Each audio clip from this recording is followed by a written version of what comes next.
Thank you, Mr. Chairman. First of all, Colonel Shurtleff, thank you so much for your service. We're gratefully appreciative of it for it, and I just want to thank you again for your continued service and being here today to help all the aviators who come afterwards. To your family, I hope you know we'll say a prayer for you tonight. Appreciate you being here. Chairman, I yield back. Thank you, sir. Mr. Pfluger, you're recognized for 5 minutes. Thank you, Mr. Chairman. Again, I'd like to thank my friend Andy Pablo Shurtleff for being here and for sharing your testimony, as well as all the other witnesses for your time today.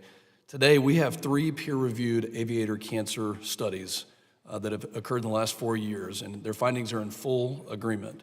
Veteran flyers in all fixed-wing seats, fleets, ranks, roles share in significantly elevated rates of cancer. So what do we do next? And that's the reason that we're here exploring the ACEs Act. Common sense tells us that we need to ask what is causing the cancer.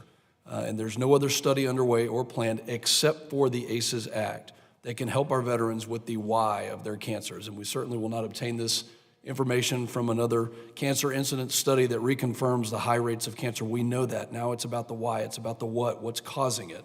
And what I want to talk about is the cost of inaction if we don't do something. And if we pivot away from getting to the cause of these cancers, we're in fact telling our veteran flyers, you're on your own. And furthermore, we're not going to help you figure it out. We're not going to help you figure out what made you sick. And it's my friend Pablo and others that we both know, that we have served with, that we flew with, that suffer. So my first question for you, Pablo, is tell us about your journey and what would have been different had we had the ACEs Act already, and how would your journey have differed? Yeah, thank you, Congressman Pfluger. I'll answer that in a couple different ways. You know, right now we're hanging out our veterans and our active duty aircrew members to dry a bit. We've identified that they are sicker than the human population, that they are the U.S. population that they're pulled from. At a micro scale, my son is a freshman in college. He already has his private pilot's license. He's a passionate aviator, and he's already considering going into the Air Force to be a fighter pilot. I don't know if I can back him up on that right now. I have concerns for that. When you expand that out now across all the different veterans organizations that are backing the ACEs Act, that's a lot of America's military families that are questioning whether or not they should send their sons or daughters into America's cockpits right now, because cancer is not a fun thing. I wouldn't wish it on my worst enemy. And so we do need to figure out the what and the why behind it so that we can mitigate that. And so we can put clear, definable, measurable instruments into place to mitigate those risks, to protect our aviators, and that way they can continue to do our nation's business.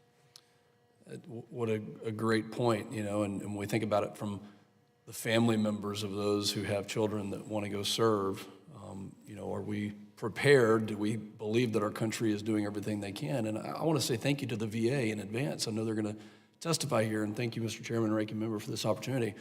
What words of advice do you have to the VA? I think they try to do their best every single day, but now we have knowledge and we must act. What words would you have for the VA specifically? Yeah, I think we need to act, and we need to act in a timely manner. You know, as you mentioned earlier, and I said in my own testimony, we have very clear evidence at this point of the incidents. You know, we recognize that people who are pulled from the U.S. population, these are not people that walk right off the street. These are highly screened medically, physically before they join the military. If you become a military aviator, you go through additional screening. I personally went through an entire day of being poked and prodded in every way, shape, and form before I even began my flying career.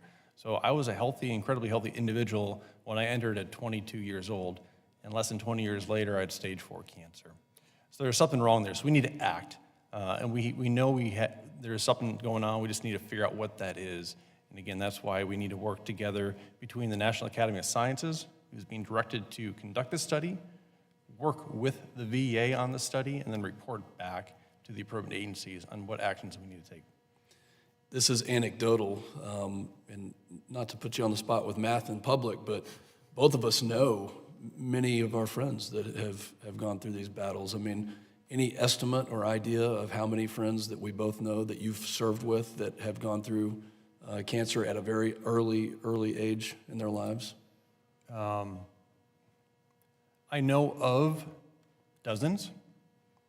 I personally know probably around a dozen individuals who have gone through cancer, some who are with us today, some who are not with us today.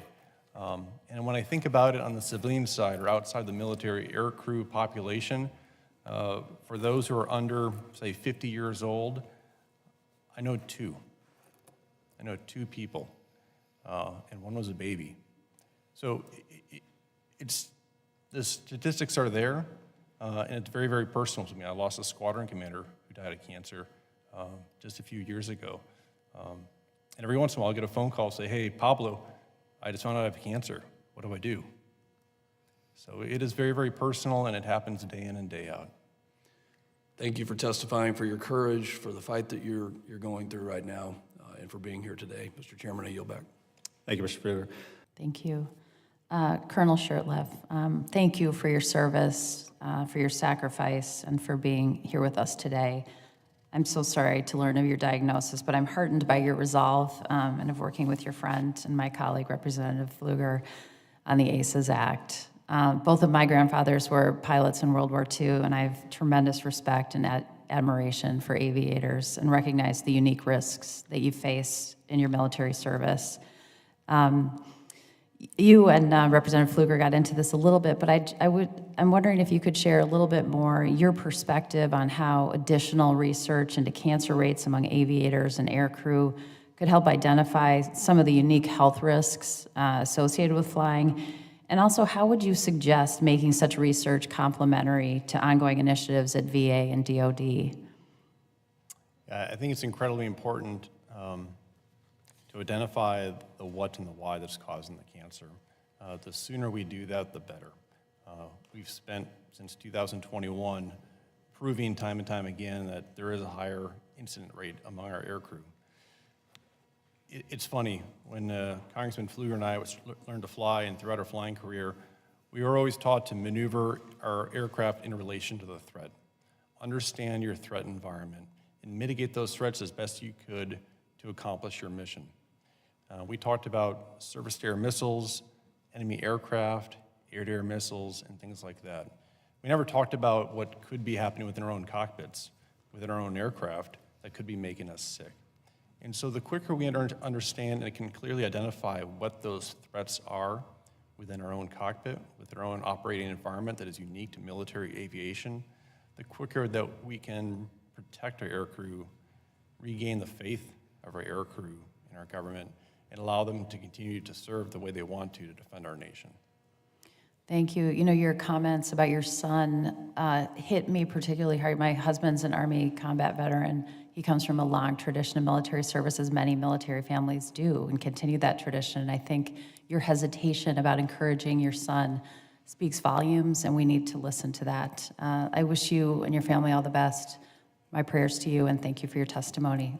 With that, I yield back, Mr. Chair. Colonel, get you a good drink. I'm coming at you. You ready? Yes, Mr. Chairman.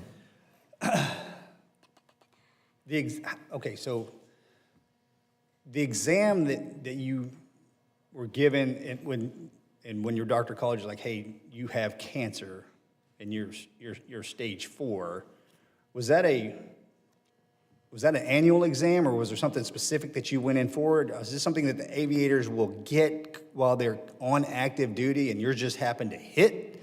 Or were you in there for something specific and we found it?